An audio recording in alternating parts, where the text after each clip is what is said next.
You get your paycheck, $100. You feel good. You put that $100 under your mattress. You think it's safe. 1 year later, you pull it out. It's still $100, but something is wrong.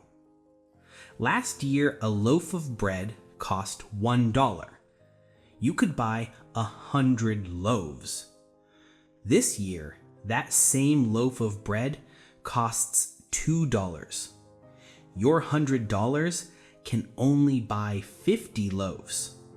Your money is still $100, but its power, its purchasing power, has been cut in half. That is inflation. So why does this happen? What causes it? Well, there are two main reasons. Reason one, too much money. Imagine the government or central bank prints trillions of new dollars. Suddenly, everyone has more money, but the number of bread loaves is still the same.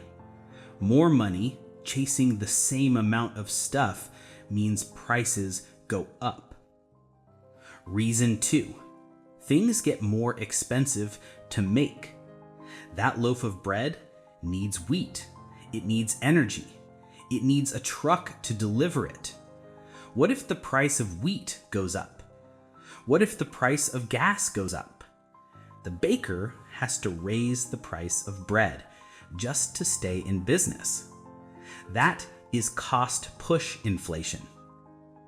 Okay, so inflation is just a general increase in the price of everything. It's like a slow, invisible leak in your money bucket. A little bit is normal. Most countries want about 2% inflation per year. It encourages people to spend and invest instead of just hoarding cash. But when it gets too high, it becomes a monster. Imagine your money isn't leaking, it's melting, like an ice cream cone on a hot day. Your savings are disappearing right in front of you. This is hyperinflation. So how do you fight it? How do you plug the leak?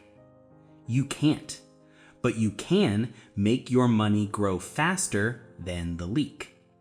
This is why we invest. This is why we use compound interest.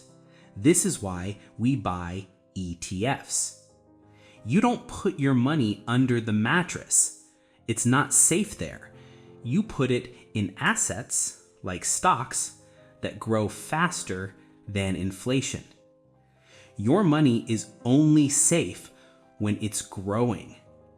And that is inflation. It's why you must invest. But how do you start simply? The solution is the magic ETF basket. Click here to see how it works and subscribe to MoneySketches.